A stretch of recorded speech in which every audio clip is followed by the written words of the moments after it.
Hello दोस्तों, स्वागत है आपका हमारे चैनल पे। आप सुन रहे हैं मुंशी प्रेमचंद की कहानी ये भी नशा वो भी नशा।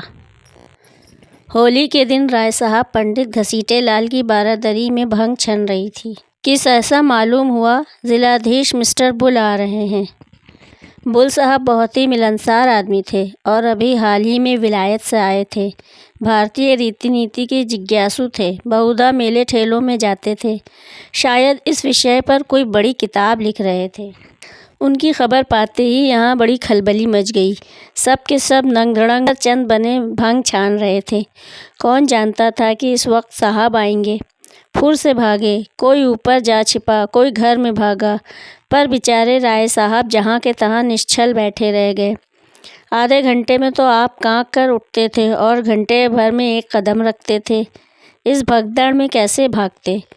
जब देखा कि अब प्राण बचाने का कोई उपाय नहीं है तो ऐसा मुंह बना लिया मानो वो जानबूझकर इस स्वदेशी ठाठ से साहब का स्वागत करने को बैठे हैं। साहब ने बरामदे में आते ही कहा, हेलो राय साहब, आज तो आपका होली है। राय साहब ने हाथ बांधकर कहा, हाँ सरकार, होली है।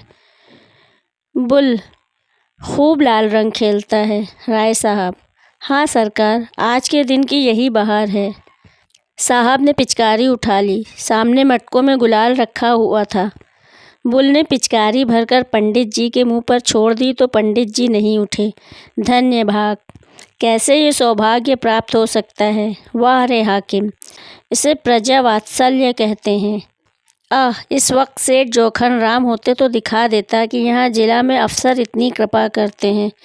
बताएं आकर कि उन पर किसी गोरे ने भी पिचकारी छोड़ी है। जिलाधीश का कहना ही क्या, ये पूर्व तपस्या का फल है और कुछ नहीं। कोई पहले 1 सहस्र वर्ष तपस्या करे तब ये परम पद पा सकता है। हाथ जोड़कर बोले, धर्मावतार, आज जीवन सफल हो गया। जब सरकार ने होली खेली है तो मुझे भी हुक्म मिले कि मैं अपने हृदय की अभिलाषा पूरी कर लूं।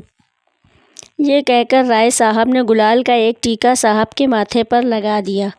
बुल, इस बड़े बर्तन में क्या रखा है राय साहब।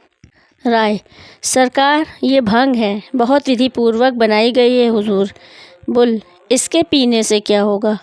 राय, हुजूर की आंखें खुल जाएंगी, बड़ी विलक्षण वस्तु है सरकार। बुल, हम भी पिएगा। राय साहब को जान पड़ा मानो स्वर्ग के द्वार खुल गए हैं और वो पुष्पक विमान पर बैठे ऊपर उड़े चले जा रहे हैं। ग्लास तो साहब को देना उचित न था, पर कुल्हड़ में देते संकोच होता था। आखिर बहुत ऊंच नीच सोचकर ग्लास में भंग उड़ेली और साहब को दी। साहब पी गए। मारे सुगंध के चित्त प्रसन्न हो गया। दूसरे दिन राय साहब इस मुलाकात का जवाब देने चले। प्रातःकाल ज्योतिषी से मुहूर्त पूछा। पहर रात गए शायद बनती थी, अतएव दिन भर खूब तैयारियां की। ठीक समय पर चले। साहब उस समय भोजन कर रहे थे। खबर पाते ही सलाम दिया।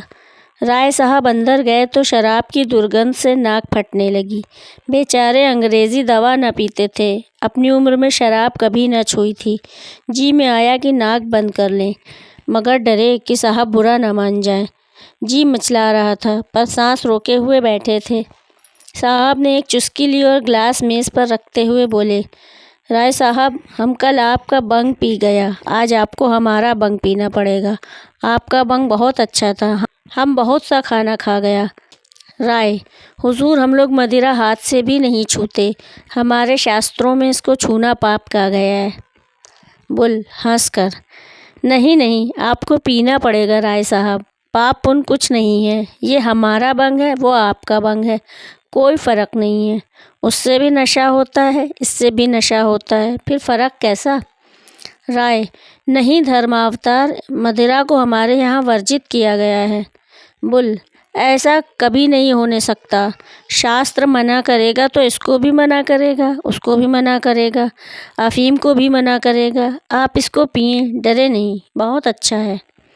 ये कहते हुए साहब ने एक गिलास में शराब उंडेल कर राय साहब के मुंह से लगा ही तो दी। राय साहब ने मुंह फेर लिया और आंखें बंद करके दोनों हाथों से साहब का हाथ हटाने लगे। साहब की समझ में ये रहस्य न आता था। वो यही समझ रहे थे कि ये डर के मारे नहीं पी रहे हैं। अपने मजबूत हाथों से राय साहब की गर्दन पकड़ी और गिलास मुंह की तरफ बढ़ाया। राय साहब को अब क्रोध आ गया। साहब खातिर से सब कुछ कर सकते थे, पर धर्म नहीं छोड़ सकते थे। ज़रा कठोर स्वर में बोले, हुजूर, हम वैष्णव हैं, हम इसे छूना भी पाप समझते हैं। राय साहब इसके आगे और कुछ न कह सके। मारे आवेश में कंठावरोध हो गया। एक क्षण बाद ज़रा स्वर को संयत करके फिर बोले, हुजूर, भंग पवित्र वस्तु है। ऋषि मुनि, साधु महात्मा, देवी देवता सब इसका सेवन करते हैं। सरकार, हमारे यहाँ इसकी बड़ी महिमा लिखी है। कौन ऐसा पंडित है जो बूटी न छानता हो? लेकिन मदिरा का तो सरकार हम नाम लेना भी पाप समझते हैं। बुल ने ग्लास हटा लिया और कुर्सी पर बैठकर बोला, तुम पागल का माफिक बात करता है। धर्म का किताब बंग और शराब दोनों को बुरा कहता है। तुम उसको ठीक नहीं समझता। नशा को इसलिए सारा दुनिया बुरा कहता है कि इससे आदमी का अकल ख़त्म हो जाता है। तो बंग पीने से पंडित और देवता लोग का अकल कैसे ख़त्म नहीं होता होगा, ये हम नहीं समझ सकता। तुम्हारा पंडित लोग बंग पीकर राक्षस क्यों नहीं होता? हम समझता है कि तुम्हारा पंडित लोग बंग पीकर खप्त हो गया है, तभी तो वो कहता है कि ये अछूत है, वो नापाक है, रोटी नहीं खाएगा, मिठाई खाएगा।